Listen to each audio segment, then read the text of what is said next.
Welcome, everybody, to Come Back to Love Radio.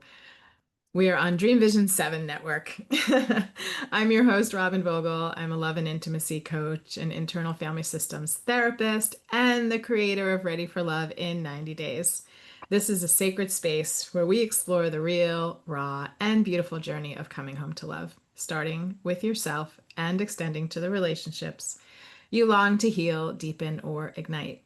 Each week, I'll share powerful tools, heart opening stories, and transformational insights to help you release the old patterns that keep love just out of reach. Whether you're healing from heartbreak, feeling stuck in a familiar dynamic over and over and over again, or simply craving deeper connection, you are in the right place today. Again, this is Come Back to Love Radio. We're on Dream Vision 7, and we air live on Thursdays at 1 a.m. and 1 p.m. Eastern Time. You can listen online, you can listen in your car, you can call up Come Back to Love Dream Vision 7 on iHeartRadio, Pandora, Alexa, all the places. So, welcome to our listeners today. We have a very special guest, Paul Aaron Travis, zooming in, being here live from Bainbridge Island, Washington State. And in this Hello. episode, you can say hello. We explore the quiet crises of modern relationships and how to reignite the spark of meaningful connection using the groundbreaking authenticity, authentic intimacy. You're going to have to share with me how to say that when we get to you in a moment. A special little training program for that. Yes, good. I'm really glad because my tongue is all twisted up. So join us today as we unpack why fine is the most dangerous word in relationships, what the three are doing in our health and happiness, and how midlife offers a profound opportunity for deeper love, self-trust, and lasting bonds. Wow, I got to trip over like a couple of words right Nice. there on the radio. I love My it. mistakes are usually much more smooth. So here's the first um, little exercise. Just Great. intimacy. Intimacy, Say intimacy. intimacy, Auth. auth, Intimacy. Authintimacy. Authintimacy. It See, but it's a simple word, and because of our programming with learning how to say authenticity, we get Mhm. we everybody gets tripped on it, and I'm like, okay, well, it's still a really beautiful symbiosis, so I stuck with it. It is a great symbiosis. And yes, it's a mashup, I think people would call it. Mhm. There's other words too that my daughter, Yes, you're right. 20, might have taught me, but I think it's a mashup. So, authenticity. Love it. Okay, tell us who you are and why we're talking about authenticity so our audience We're understands. talking about authenticity today just because it's the topic of the book that I'm coming out with, and I so appreciate our connecting. I don't know, 6 or 8 weeks ago or something like that, and just realizing we had such a nice we had a spark, and so we just had this great conversation, and I said, let's keep in touch and let's figure out how to help each other, or keep crossing paths. And so we talked about a couple of ideas, and this was number one, and I'm super happy to be part of your show and so impressed with all the work I've gotten to know of yours. um, and now you have a book coming out. I do have a book coming out. Sure, I'll take this opportunity to share with my listeners. My book, to no surprise, is called Come Back to Love. And I'm really excited. I actually don't know if I've shared this on the radio before, but February 9th, the book is being published by Kohler Books. And I'm really excited for it to be on the shelves. And yes, listeners, you will hear so much more from me about the book and how to pre-order it very soon. But I'm really excited to have a book out in the world after so many years of doing this work, really from birth, but certainly in the last, 20 or 30 years. And it felt like time to create something that was a legacy that people could, sort of hold on to and understand the journey of what I mean when I say come back to love. So, There's such a sense of, I feel, fulfillment or something like that. There's a wonderful David Bowie quote that aging is this beautiful process where we get to become the person we were always meant to be.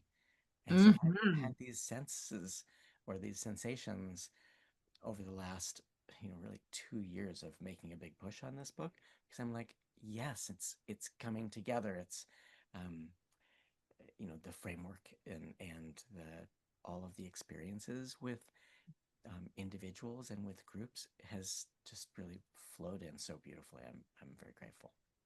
Nice. Yeah. Awesome. So Well, I'm let's looking forward to talking about your book, but I would love the audience to hear more about you first. Like, yeah. who are Thanks. you? What kind of work are you doing in the world? What brings you to Authintimacy? Thank you. I in 2022, um, yeah, late 21, I was laid off from a job, and I was doing a lot of dating, and I realized how easy it was for me to be in the dating space. Um, I remember before I got married, I actually met my former wife through a video dating service. Oh, wow. And that was before the internet. So we would walk Yes. into a little showroom. It was called Great Expectations. And we'd watch a video cassette, a VHS tape. We'd pop it into the machine after looking at some pictures and saying, like, hey, I want to know what that person's like. And it was a beautiful thing to hear how somebody answered questions. And I remember I had broken off an engagement with my former fiance and Mm. signed up for this. And so I met like 30 women in a summer, and I just loved the opportunity to sort of see how many different personality styles I mixed with or meshed with, and Mm. where the click was really wonderful. And so that was why did I get started talking about that? You're sharing Uh, about your life, the juicy I details. think it had to do with the fact that how much I enjoyed dating. And Hmm. so, yeah, after divorce, I returned to dating, and I just enjoy meeting people and hearing their stories and hearing how ideas click. And so I saw at the beginning of COVID how many people were freaking out. It changed the dating, I mean, it changed life. And especially for singles who didn't have people around them, many were living alone. There was a lot of um, immense scarring and Mhm. fear. And so I Mhm. realized, wait a minute, there's something that I can do to use skills that I have and mindset that I have to help people. And so Mm. that formed the basis for the Great Dating Reset and really kind of started the whole process of, or the whole surfacing of Authintimacy. And I think it was 2 years later, uh, well, about a year later, I got certified as a sex educator. And another year later, I started serving men who were going through um, essentially midlife crises, life transitions Mhm. that have knocked us down, either um, being fired or having a bankruptcy, some sort of a financial matter. Um, could also be a relationship, a death of a relationship, or a death of a loved one. And so those are the things that I've seen in facilitating men's groups for 30 years, just how much shame gets triggered around that, and how it Mhm. can really keep men down. And frankly, is keeping anybody down, but in this case, men who just need some support in getting back up and um, dusting themselves off and realizing what's deeper inside, what is trying to come out, why did that painful experience actually happen for them as a gift and a growth opportunity. So with all of Right. that, that's a little bit about me. Wow. Wow. Thank you Yeah, for sharing that. So you were in a big life transition for a couple of reasons, it yeah, sounds like. Um, but let's go back to the great date reset and share. Is that something, share what that's about? Is that still something that's yeah, happening yeah. and That happens a couple times a available? year. It's a 12-week program, and Hmm. so the idea, not the idea, the focus is, and frankly, the School for Love and the School for Lovers, which um, is the sister company. More, You're, one is more relational, one is more sensuality. Um, hmm, and my focus is people in their prime. So boomers and Gen X, 40 to 80, and really helping people who did not grow up with online dating or for whom it's been 20 or 30 years since they dated, either through, passing of a loved one or through divorce, um, and helping them with a support system and a framework or a blueprint that helps them cultivate the kind of connection that they're looking for, in contrast to the massive frustration that people have, even though it's not COVID anymore. There is just hmm, such um, disheartenment with online dating, and I think it's kind of like a set of golf clubs. If you just hmm. didn't know what you were doing with a set of golf clubs, you'd be hurting yourself, swinging, and maybe even hurting somebody else. But with training and support and coaching and accountability, we've had some really wonderful breakthrough stories. Nice. So people that are kind of ready to get themselves back out there, Yeah, they've done some healing work, or they've just been kind of out of the loop of dating for a while. that's that's the That's first kind of category, and then the second category is people who have been, they kind of have a little bit of a scar on their forehead from all of the frustration that they've felt mm, sure. in dating, and they're like, what am I doing wrong? Why isn't this working? Read an article in Cosmo, or they've talked to their best friend who got engaged 20 years ago in a completely different, you know um, Time. exactly, cultural Yeah. time, and Yeah. so they're kind of struggling. Hmm. Got it. Okay. All genders, age Absolutely. 40 to 80, happens twice a year, 12 weeks. Great. That sounds awesome for a lot of listeners, I am sure. The great It's date well, reset. great dating reset. Yeah, that's right. The great dating reset. Yeah. It's good. Good language. Yeah, thanks. And Yeah. then I also there were a couple, I didn't realize this was a thing, but as I've gone on my journey, I've realized that there have been some people who were either so socially anxious or just private Hmm. people that they just wanted a one-on-one experience, as opposed to being in a group of, you know 15 to 20 Hmm. others who are doing that same work, where there's a lot of um, Yeah, beautiful synergy when people hear someone else say something like, oh, that, for yeah, sure. that rings true for me. But the private program is called Dating Sherpa, and so that's just a one version of the same thing. Got it. Yeah. Yeah, makes And sense. of course, the I didn't mention it, but the men's program, and this is all on schoolforlove.com, of course. So, Yeah. but Reground and Rebound is the men's Mm, program, also a nice. private program. Yeah. Yeah, it's funny. I don't often talk about like programs in such depth in a way, like at this point in the conversation, but I think it's really helpful for people to just the language has a transmission. Hmm. Like the great dating reset, even if anybody doesn't know what that means, they're able to feel into themselves like, oh, I need that. I need kind of Or reset not on not my really, life. right? Or I don't, or I Yeah. don't. Right, Yeah. exactly. Yeah. Exactly. I didn't mean to get into the infomercial. I was just sort No, of it's good. helping to kind of say It's these are great. the things that I've Yep. been doing, so that people can get a sense, Yeah. No, and it's kind it's of riff off of, each other's work, because we had some nice abs- overlapping history. yes, yes, no, and absolutely. I'm really glad we talked about it. I think it's really helpful. Thanks. So let's go into Authintimacy. I still have to practice rolling that off my It's so great. tongue and out of my mouth. But why is it important to bring authentic expression and intimacy? Like, let's explore that connection. Why does it become one? Why does it have a mashup? But let's just explore it first in concepts. Yeah. What Well, does it really mean? in all my work, I have um,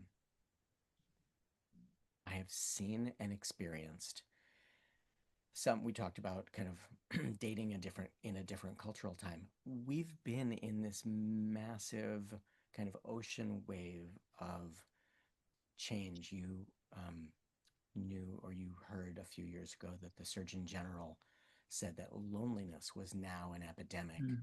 that was a bigger risk to death than cigarettes. And that's something that was another massive, wave that spanned over decades. And Mm. so I, I had already been feeling like that was not the only piece of the challenge. And the word that you tripped on before was scourge. I've referred to these three scourges: disconnection, shallowness, and Mm. loneliness. And so there is actually research in each of these different realms that Mm. um, ties to physiological and um, psychological impact on us. There are such we now know so much more about neuroscience and the brain chemicals that come from things like hugging, and then Mhm. oxytocin kicks in, right? Mhm. Or like the little bit of addiction to our phone and the dopamine that's like, oh, I got a text message. Who might it be, right? Mhm. The telemarketers love that. And so I've actually kind of brought this together so that disconnection is about the fact that we have there's social science abounds about how easy it is for friends to just go through attrition. We stop talking to them, and oh, that's somebody I haven't talked to in 3 years. I'm just not even going to check in with them. Or um, it's yeah, the data is pretty has sad commentary on how without intentionality our social circles tend to dwindle. And so there's disconnection, then there's shallowness. There's the part about like it's easy to sort of be at the small talk level and say, oh, let's bond around the weather or a sports team or like a concert that we saw, but really not talk about the things that are burning in our heart, or maybe we're carrying this little ember of pain from a relationship dynamic, or a work challenge, or a family member who's going through an autoimmune. I mean, there's just so many things. Mm. It's easier to talk shallow, and then of course Mhm. loneliness is something that so many people say, well, I'm not lonely, I have friends.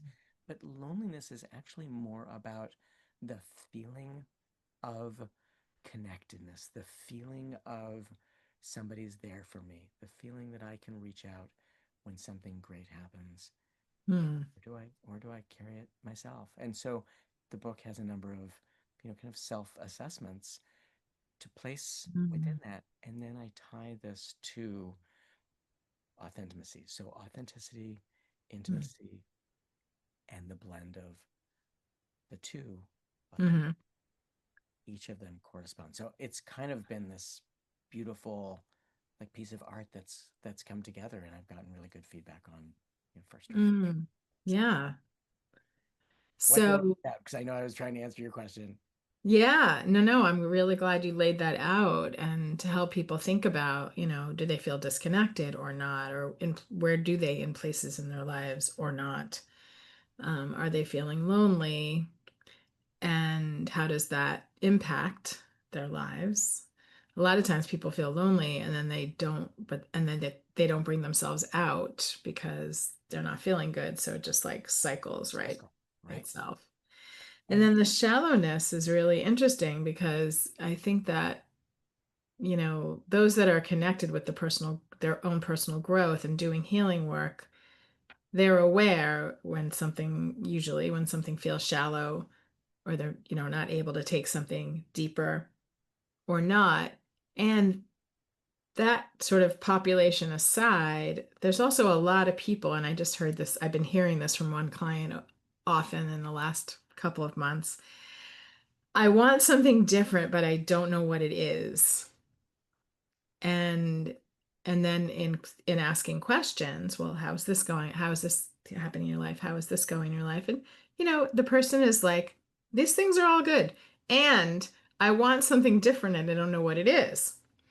And I think that's kind of common. I mean, it can be common for many reasons, but that piece around shallow is so indoctrinated in a way in our culture to kind of stay just above the surface, don't go deep into that grief, that would be too Don't much. rock the boat for somebody else. Don't rock the boat for someone else. Don't risk sharing something that somebody now might have a different, idea about me or think Yeah. lower of me or not not invite me to a party because I shared my truth. There's just so much Yes. that we swim in. I really hear your point. I was thinking about the song that that was popular when we were growing up, the U2 song, but I still haven't found what I'm What looking I'm looking for. for. Yes. Okay, that's the first time I've sung on my radio station, on my radio show. I'll remember when the first time we did our sing Yes. along. Yeah, I And appreciate. you're the second person to sing on the radio show, so that's good. Okay. Yeah.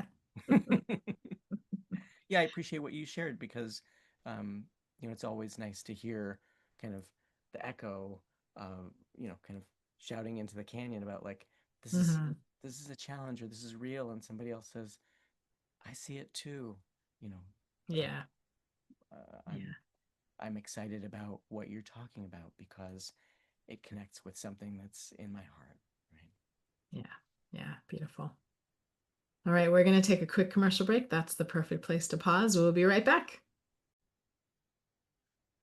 Welcome back to Come Back to Love. We are on Dream Vision 7 Radio Network here today with Paul, Aaron, Travis, and myself, Robyn Vogel. Woohoo! And the crowd goes wild.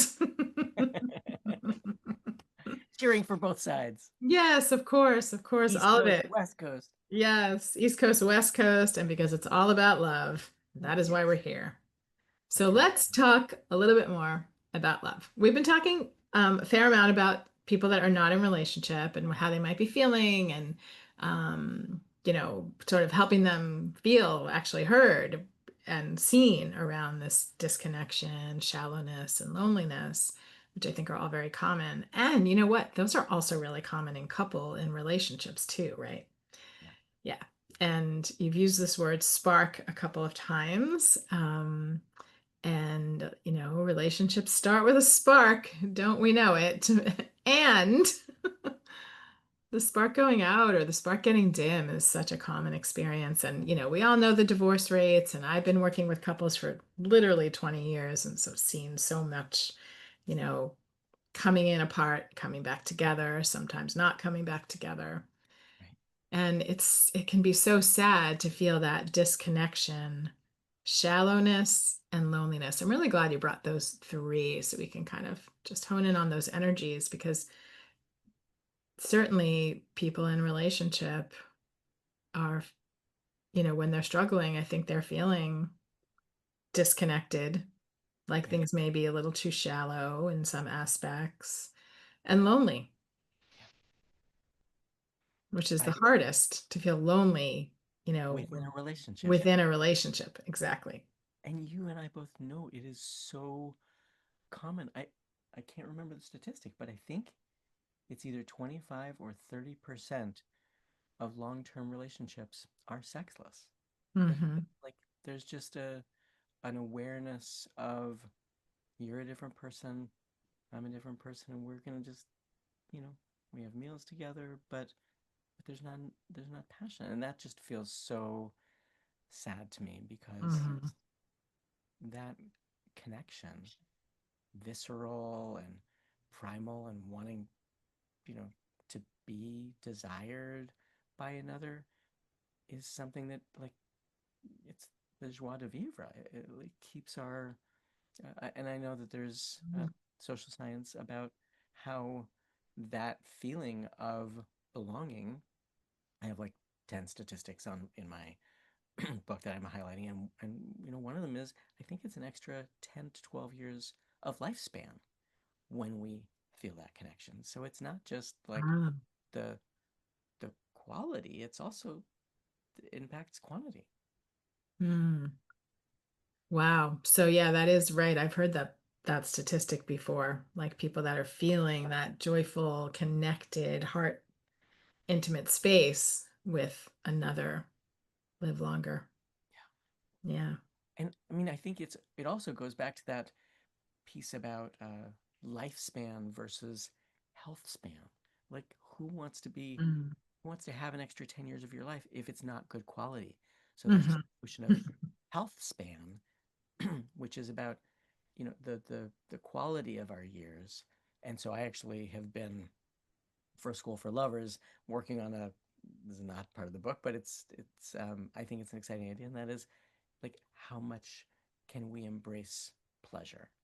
Because there's so Mhm. much thinking that like, our our sexual function goes away, or we just lose our libido, but that's really not been my experience. It's No, me either. as we Mhm. get older, we kind of realize, we've made all our mistakes. We don't need to compete, and there's such preciousness in connection that I think we can learn pleasure, ways of pleasure that we never grew up with. And that Mhm. is a very exciting impact on, neuroplasticity, and then continuing to look for new ways that we can get more out of life. So I'm really excited about, you talked about spark, right? It's like it's our spark with um, you know, everything in our life, and it's a spark in different relationships, and we have say so over that. The amount that we're willing to make ourselves vulnerable. You and I on the video can see this, but the audio listeners won't. But I'm holding up two circles in front of me. One is this circle that is the me that I know myself to be. And then this circle behind it is the me that I share with others. And so, to the degree Mm. that we can line these up, that is all about authenticity. And Mm. that sharing with somebody else, and then the kind of coming back around, the aspect of intimacy that's in this framework is how much am I willing to let somebody in? Like, I've shared something about myself. Now if they comment on what I just shared, or if they ask questions, do I say, oh, you know, gotta run. I hear my mother calling, or or do I embrace it and say, well, I'm glad you asked about that, because you know, my my father dying really did have an impact on me, and I know it happens to everybody, but like that was really something that threw me for a loop. Mhm. Yeah. Mm. So yeah, what would you say to the listeners that are feeling like, yeah, there really isn't any spark in my relationship, or there hasn't been a spark in a while? And I think most people, or a lot of people, acknowledge that and then just say, well, there's nothing I can do. And like you said, well, okay, I'm not really feeling turned on now anyway, and he's got or she's got blah, blah, blah. And so might as well just continue on as friends and roommates. It's fine. And there's that word. One of the things that I remember 20 years ago, maybe more, in my early Tantra learning was the notion of making time to be with a partner on a regular basis, whether I was in the mood or not, whether he or she was in the mood or not. And it's kind of like going to the gym. It's like, if we just kind of say it might happen, we might go to the gym, that, oh, we missed a day. So the idea of just being regular about Mm, time for connection. It doesn't have mhm, to be sex. It doesn't have to be penetration, right? We always think sex equals PIV, but the idea is some sort of connection, and it could be just that raw piece of like, I don't even feel, I'm not going to walk people through an exercise, but it that intimacy time can show up. Let's say it's half an hour, every Sunday at 9 p.m. after the kids have gone to bed. Mm.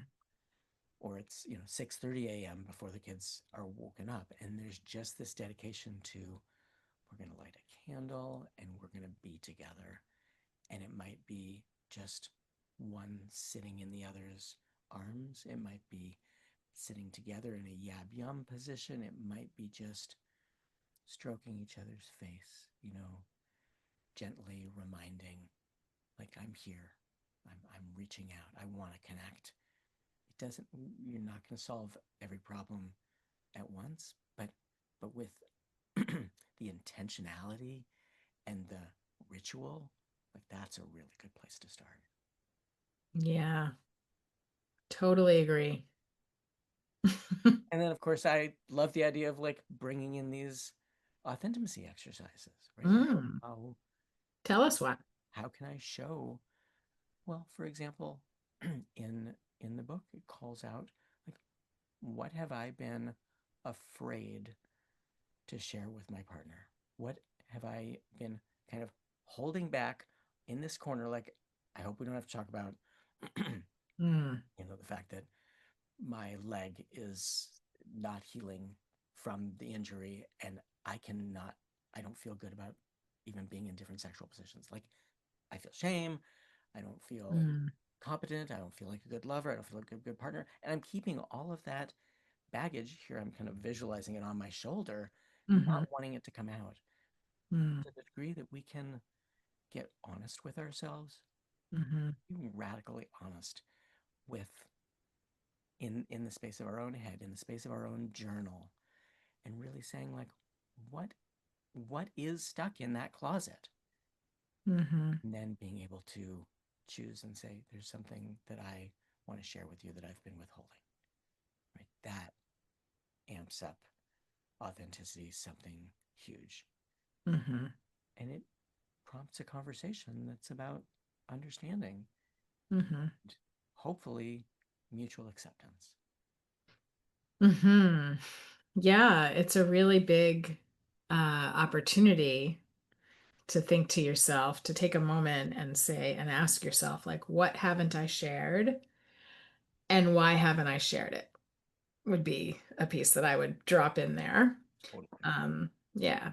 And then, for some people, they're like, okay, I know how to do this. I know how to have a conscious communication. I'm going to go and say, in similar words as you just said, I have something I want to share. We might say, I have a withhold, something I've been holding back, and I want to share it. Are you willing to hear it? Like, that's all very, really high level, awesome.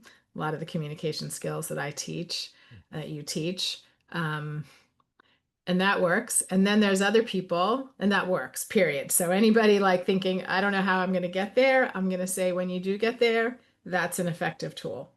For the people that are listening that are like, I have no idea. Like, you know, I don't have those words. I haven't been sharing such and such because, you know, it could end the relationship. There's a lot of reasons why we don't share things. Um, so I'm just thinking about, like, sometimes I'll give people like a sentence to write down on paper and put into their pocket. Um, so that they have like that one sentence. Actually, so it's reminding me as I'm speaking about it. The sentence I most often invite people to tuck into their pocket is, I have something to share that's really hard to share. Mm. Mhm. I want to tell you something, but I'm, I don't even know how. I'm, I'm really afraid to tell you. And so yeah, that's right. That's authentic. That's authintimacy, both. You brought this up, and it just reminded me of a situation I had with a client 10 days ago, sitting with them in Seattle, and we were having lunch, and the waiter came over and asked, how was your meal? And they said, sort of like, how are you? I'm fine. Hmm. They said, oh, it was good.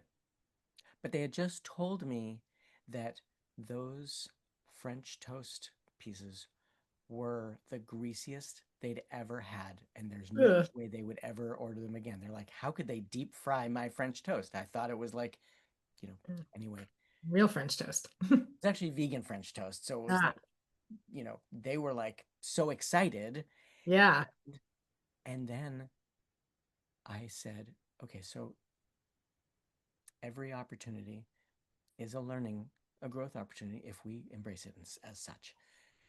You've been talking about how your partner and you rarely talk about real things, this addressing what you were just talking about, because it's hard to bring them up.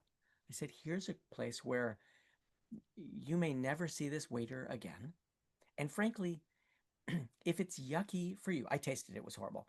I said, if it's yucky for you, then don't you think that the management would want to know so that they're not turning other customers off? I said, like, this is a great place to practice. And so the waiter came back. I think I had asked for a to-go box. So we brought the box back in, and this client said, I wanted to tell you the truth about why I haven't eaten this French toast is because I never thought it would be like this, and it really doesn't taste very good. It's much oilier than I would ever really choose to have again. Oh, and I had taught them the shit sandwich technique. So like Uh-huh. something nice, Right, then the criticism, and then they were like, right. this is my first time here, which was true for both of Mm, us. This was really oily, and like I'm excited to try other things on the menu.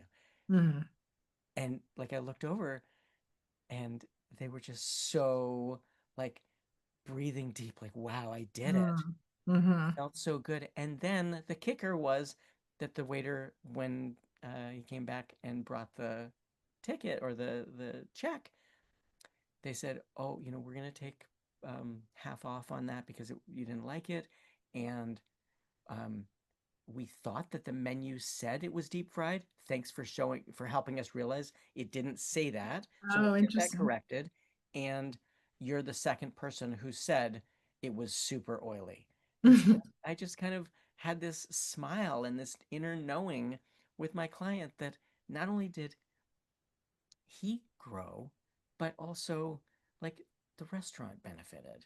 And Yeah. and nobody, there was no all of those fears of like what happens if they don't like what I say, like it was just all ameliorated. It was such a great Mm. experience. So I just thought of that when you were mentioning. Nice. Perfect. Yeah. Perfect. Perfect example. Um, we somebody taught me this, so I don't own it, but Yeah. it reminds me of doing reps and low risk, high reward over and over again to practice a new pattern. And that is a great example of a low risk, high reward rep because the person had to get honest, your client had to get honest, which is not easy, had to articulate, also can be challenging, and then pause, waiting to see how it's going to be received, also challenging. In this case, win win win because, everybody won, including the future customers. So I just want to invite, yeah, I want to invite that into the space, like really considering where you can take a rep and practice something, practice leaning in, being more authentic. I've actually been practicing this in my life diligently for the past like mm, 4 or 5 or 6 months. I mean, forever for in my life. And in the past about 4 months, I'm going to say, um, somebody invited me into uh, just this, like leaning in places where I just because I've gotten into certain patterns, even though I'm really open and authentic in my life, there's still places that I'm going to hold back, for the variety of reasons that I, have in my life and in my internal system. So I've been practicing this rep practice of, low risk, high reward. And the high reward is that, wow, I said something out loud that probably last year I wouldn't have. And actually, the more, and it's true about reps, right? If we lift weights and, we're lifting 15-pound weights in our hands, like eventually, we get stronger. So, or even 5 pounds. Well, what you say makes me think of something for the listeners because, and this goes back to this client example, because just doing that one um, interaction or kind of correction or outspeaking Yeah. isn't enough. It's got to be something, or not got to, but the more that we do it, the more that we're able to change, To like do it. the neurons that are firing in our brain, Right. helping us to rewrite those patterns of like, I'm going to hold it back, they wouldn't like me, yada, yada. And Yeah. that's, again, where that neuroplasticity is that we're Yeah. growing new capabilities. And I love that you shared, like, you know, you're working on it for 4 or 5 months. This is a new focus. Same for me. I think that the reason I'm grateful to be doing this work is it's what I need to learn too. It's a joy Mm. to see a client go through something and say, wow, there was a nugget of a gift in there for me too. Mhm. And Yeah, absolutely. you talked about win-win-win. Right. Right. Exactly. Yeah. Yeah, it's really, really satisfying to be sleuthing my system and my interactions with people for places that I might not share and what my mind tells me about why I'm not sharing. And sometimes it's just like, oh, they won't understand. But that's a major, shortchanging of the person who might very well understand deeply. Yeah. But that's just a sort of protective part that's like, they won't understand anyway. I don't need to. And so the satisfaction of one, not doing that to other people, like that's projecting onto them something that's may or may not be true. So don't do that because that's not loving to me, to them. That's not loving to me in my definition of love. It's not loving to them. And then I get to feel all the feels, whatever they are, about what I shared. So it strengthens my capacity to hold space for my feelings, the full range of my feelings, and the benefit of having this honest exchange. Like it's beautiful, you know?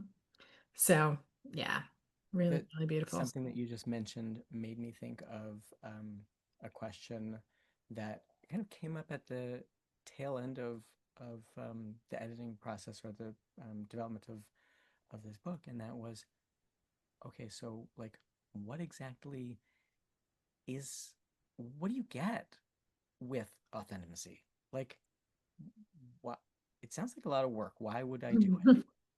And kind of what you were just referring to is where the kind of river meandered to, and that is that we have, so when we complete this, it's a heart-shaped framework of Mm, authenticity out and intimacy in, and authenticity out and intimacy in, is this sense of harmony and mhm. presence.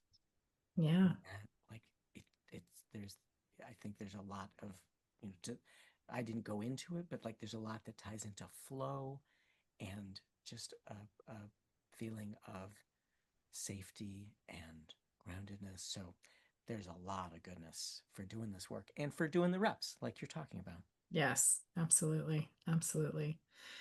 Awesome. So, what is one word of advice or wisdom you would impart to our listeners before we close for today? And then I'll ask you also, like, how do people find you and pre-order your book and all that good stuff. But let's start with the wisdom, if you One have. word of wisdom.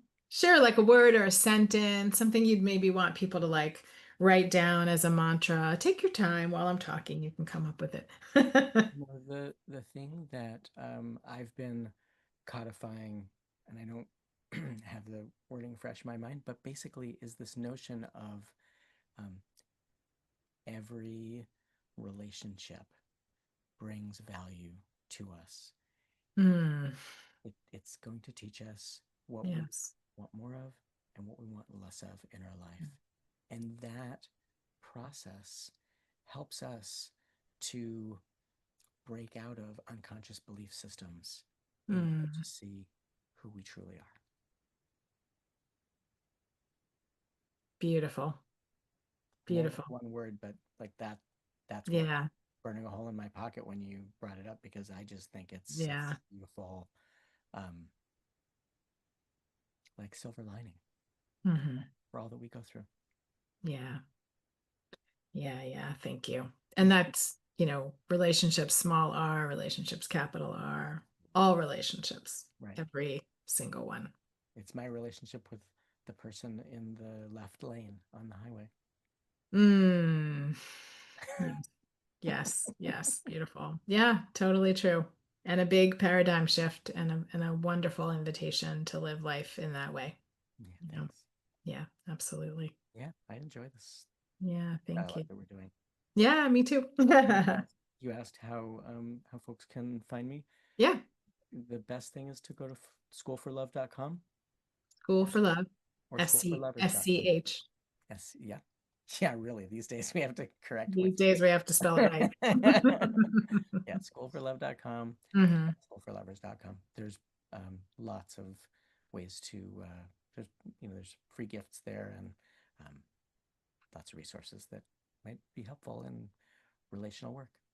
Great. Schoolforlove.com, schoolforlovers.com. Both, they'll be in the show notes also for those of you that are watching a video or even listening online. There'll be show notes written. You can get that information.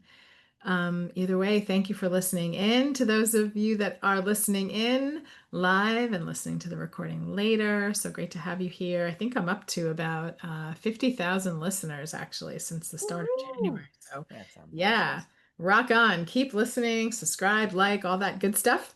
And Paul, Aaron, Travis, I am so grateful to have you here today. What a treasure to be in the spark of our energetic connection and share with the world. Um, these wonderful aspects of living a full and loving life. Like, how beautiful is that? How does it get any better? Thanks for setting the stage and having me on. You're welcome. Have a beautiful day, everybody.